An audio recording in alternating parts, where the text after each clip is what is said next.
Surprise. Now Amanda will finally have the luxury she deserves. My mother-in-law's voice echoed through the phone, dripping with satisfaction. I stood in my kitchen, staring at the bank alert that had just popped up on my phone. A $2 million transaction I definitely hadn't authorized. My name is Olivia Parker, and at 34, I never expected to be the victim of identity theft by my own mother-in-law, Barbara Thompson. She'd always made it clear that her daughter Amanda was the golden child, while I was just the woman who trapped her precious son into marriage. "Barbara," I said, keeping my voice steady despite the rage building inside me. "Did you just use my information to buy Amanda a yacht?" "Oh, don't be so dramatic," she laughed. "It's not like you need all that credit. Besides, Amanda has always dreamed of having her own yacht. You're just being selfish, sitting on all that good credit while my poor daughter struggles." I thought about the years I'd spent building my perfect credit score, the careful financial planning, the sacrifices. Now, in one swoop, Barbara had potentially ruined everything. But instead of exploding, I smiled, remembering the conversation I'd had with my bank's fraud department just last month. "Congratulations," I said calmly. "I hope Amanda enjoys her new yacht." Barbara's triumphant tone faltered slightly at my lack of reaction. "Well, yes, she will. She deserves this, you know. Unlike some people, she comes from real family money." I almost laughed at the irony. Barbara had no idea about the safety nets I'd put in place after catching her snooping through my financial documents during Christmas dinner. The hidden cameras in my home office had caught her photographing my Social Security card and bank statements while everyone else was busy with holiday celebrations. "Is there anything else, Barbara?" I asked pleasantly. "I'm actually expecting an important call." "No, that's all," she replied, sounding uncertain. "You're taking this better than expected." After hanging up, I immediately called my husband David. He answered on the third ring, sounding distracted. "Hey honey, I'm in the middle of a meeting. Your mother just used my Social Security number to buy Amanda a $2 million yacht," I said without preamble. The silence on the other end was deafening. What? David finally managed. "That's impossible. Mom wouldn't." "Check your phone," I interrupted. "I just sent you the transaction alert and a video clip from our security cameras showing her going through my office during Christmas." I heard him inhale sharply as he presumably watched the footage. "I'll be home in 20 minutes, he said, his voice tight with anger. While waiting for David, I made 2 calls.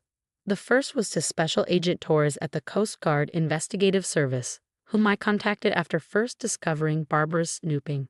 The second was to my bank's fraud department, confirming that everything was being tracked and documented as we planned. David burst through the door exactly 18 minutes later, his face flushed with a mixture of anger and embarrassment. "I just got off the phone with Amanda," he said, running a hand through his hair. "She's already posting pictures of the yacht on Instagram. She says Mom gave it to her as an early birthday present. I had no idea." "Of course you didn't," I said softly, touching his arm.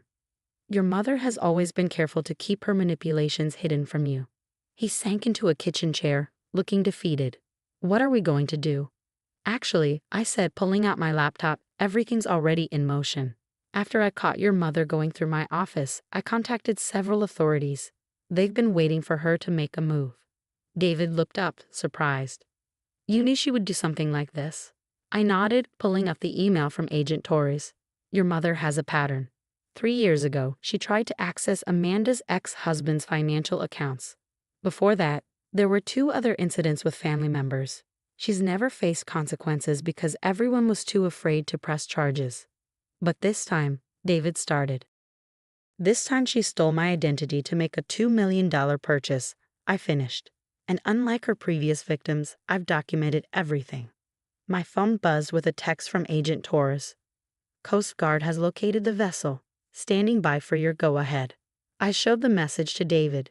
He stared at it for a long moment before nodding slowly. "Do it," he said quietly. "Mom needs to learn she can't keep doing this to people." I typed a quick response to Agent Torres, then turned back to my husband. "Are you sure? This will change everything with your family." David reached across the table and took my hand. "You are my family," he said firmly, "and it's time someone stood up to Mom's manipulation." As if on cue, my phone rang again. It was Barbara, her voice now tinged with panic. "The Coast Guard is at the marina. They're saying something about fraud investigation. You need to tell them this was authorized. Actually, Barbara, I said calmly, I don't need to tell them anything. But I'm sure you'll have plenty to explain. You little, she started, but I cut her off. Goodbye, Barbara. I believe the investigators will want to speak with you now.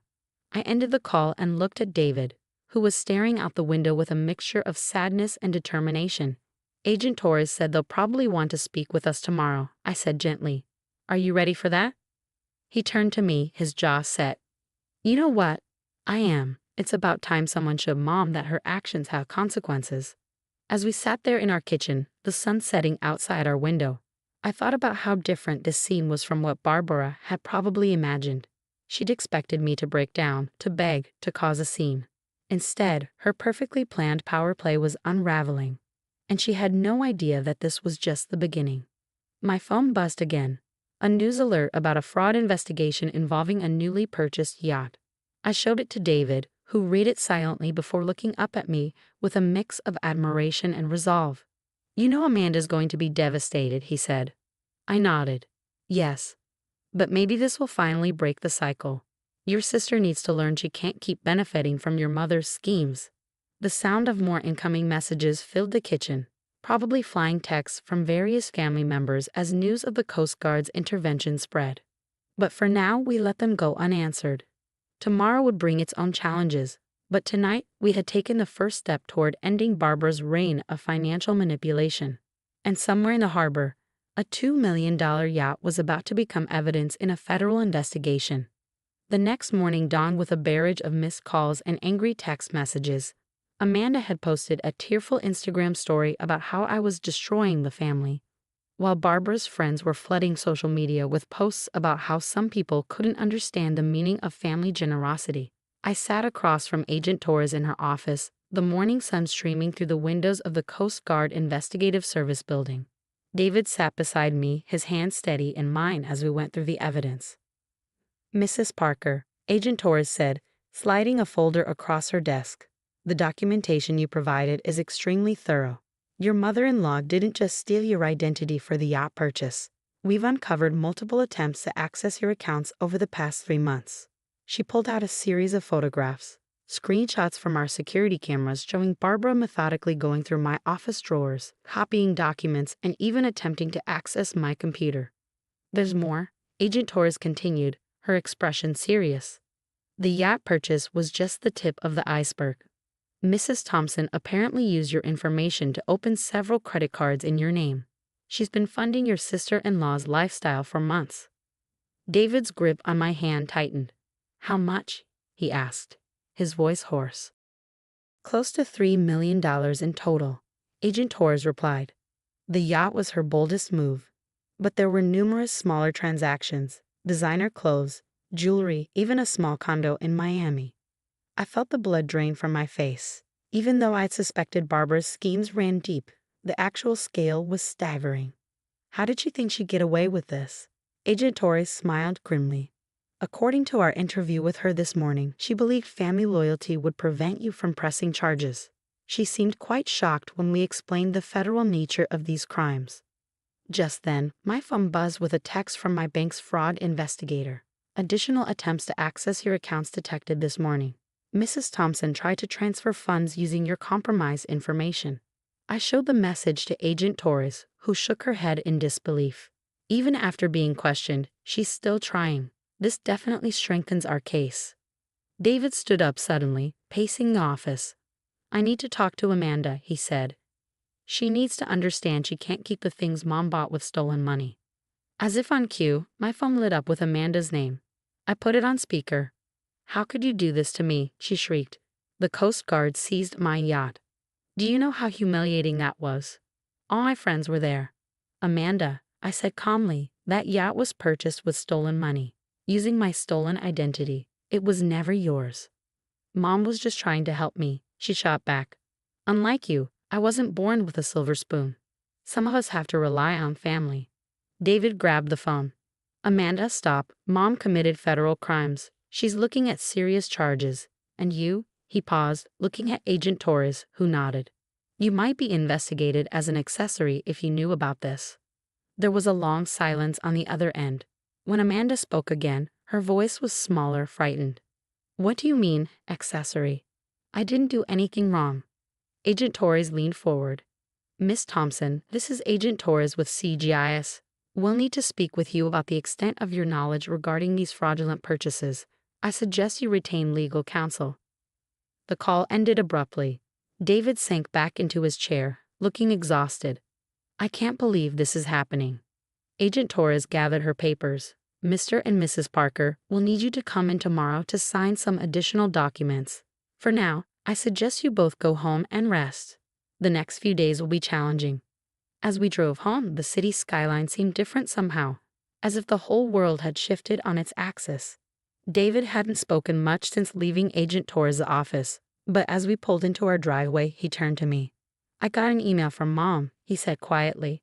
She's demanding I choose between you and my family. Says if I don't get you to drop the charges, I'm no longer her son.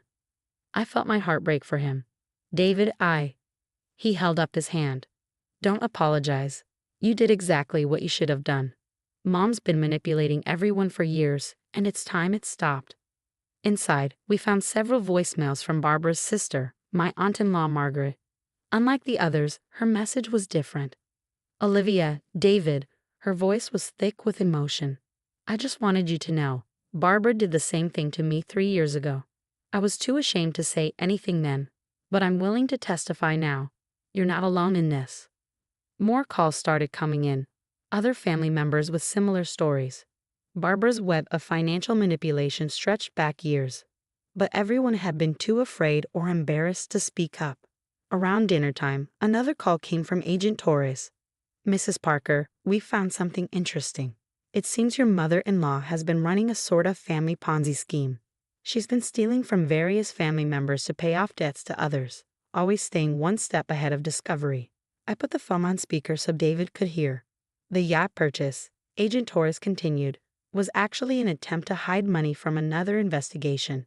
We've contacted the FBI's Financial Crimes Unit. David's face went pale. Other investigation. Yes, Agent Torres replied. Your mother has been under surveillance for suspected money laundering through her charity foundation. The yacht purchase helped us connect several dots. After the call ended, David and I sat in stunned silence. The scope of Barbara's crimes was expanding by the hour, far beyond what either of us had imagined. My phone pinged with a news alert. A local station was running a story about the yacht seizure. Within minutes, Amanda was calling again, but this time her tone was different. Olivia, she said, her voice shaking. I swear I didn't know about Mom's other schemes. She told me she had permission to help me using family money. I never thought. She broke down crying. I looked at David, who nodded slowly. Amanda, I said, if you really didn't know, you need to cooperate with the investigation. Tell them everything Mom told you. I will, she whispered. I'm so sorry. As night fell, David and I sat on our back porch, trying to process everything that had happened in the past 24 hours. The string lights we'd hung last summer cast a soft glow, making everything feel almost normal. Agent Torres thinks there might be more victims, David said quietly. Other family members who haven't come forward yet. I reached for his hand. Your mother's actions are not your responsibility. He squeezed my hand back. I know, but I can't help thinking about all the times I dismissed people's complaints about her. How many times did I look the other way because it was easier than facing the truth? Before I could respond, both our phones lit up with a breaking news alert. Barbara Thompson had been arrested while attempting to board a flight to the Cayman Islands. The house of cards was finally falling, and we were watching it happen in real time. A month after Barbara's arrest, I sat in our living room surrounded by paperwork from various investigators. The full scope of her financial crimes had been staggering. Nearly $12 million stolen from 15 different family members over 8 years. The yacht purchase that had finally exposed everything was just the grand finale of her elaborate scheme. The FBI wants to interview you again, David said, walking in with 2 cups of coffee. They've linked Mom's charity foundation to some major tax fraud cases. I accepted the coffee gratefully. How's Amanda doing? Better, he sighed. The therapy seems to be helping. She started looking for a real job, and she's cooperating fully with the investigation. Yesterday she gave them access to all the gifts Mom bought her over the years. The transformation in Amanda had been unexpected but welcome. After the initial shock wore off, she'd been horrified to discover how many people her mother had hurt. She'd voluntarily surrendered everything purchased with stolen money and had even started reaching out to make amends with family members. My phone buzzed. Another message from Aunt Margaret. She'd become an unexpected ally, helping coordinate other victims and ensuring everyone's stories were heard. Meeting tomorrow at 2 p.m. with the victim support group. More people coming forward. The support group had been Margaret's idea. As more family members discovered the extent of Barbara's deception, they needed a safe space to share their experiences and heal. It was helping to rebuild bonds that Barbara had systematically destroyed over the years. Did you see this? David handed me his tablet, showing a local news article. The headline read, "Prominent Socialite's Family Fraud Scheme Leads to New Identity Theft Prevention Bill." I skimmed the article, which detailed how her case had inspired state legislators to propose stronger protections against familial identity theft. Barbara's crimes had exposed a significant gap in existing laws.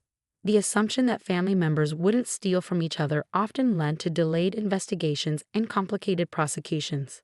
Your mother's legacy, I said softly, might end up being positive change, just not in the way she intended. David sat beside me, wrapping an arm around my shoulders. I got another letter from her today, he admitted. She's still trying to justify everything. Says she only did it because she loves her family and wanted to help. Help herself to other people's money, I corrected gently. He nodded. I know. It's just hard to reconcile the mom I thought I knew with the person in these investigation reports. The doorbell rang. It was Agent Torres with an update. Good news, she said, settling into our armchair. We've recovered about 70% of the stolen assets so far. The yacht has been sold at auction, and the proceeds will be distributed among the victims. She pulled out her tablet. There's more. Mrs. Thompson's detailed records actually helped us uncover 3 other major fraud rings. She kept meticulous notes about everyone she encountered in her activities.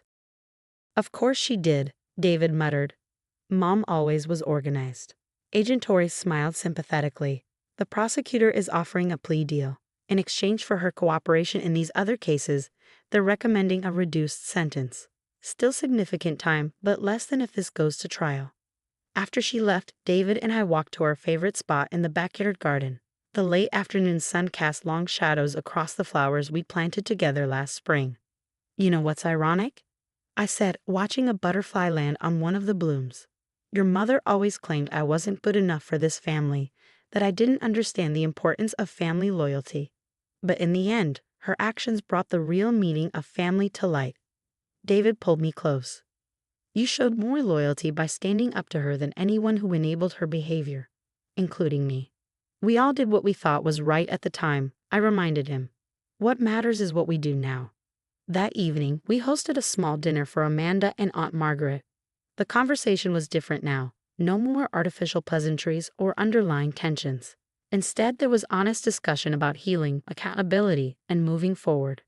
I found all my old journals, Amanda said over dessert. Reading them now, I can see how Mom manipulated everyone, playing us against each other. I'm so sorry I was part of that, Olivia. We all were, Margaret added. But thanks to you standing up to her, we have a chance to build something better. Later, after our guests had left, David and I sat on the porch swing, listening to the evening crickets. My phone buzzed one last time, a message from Agent Torres. Final victim count is in. 23 family members over 10 years. Your case stopped it from becoming 24. I showed David the message. He was quiet for a moment before speaking. You know, when this all started with the yacht purchase, I was terrified it would tear our family apart. Instead, it's helping us build a stronger one. I thought about the support group meetings, the renewed connections between family members, the honest conversations that were finally happening. Barbara's schemes had been built on isolation and secrecy, but their exposure had created unity and truth. Your mother wanted to be the family center of power, I said. Instead, she taught us all how to stand on our own. As the stars began to appear in the darkening sky, I felt a deep sense of peace. The past months had been challenging, but they'd led to something valuable. A family rebuilt on honesty, mutual respect, and real loyalty. David squeezed my hand. Ready to go in?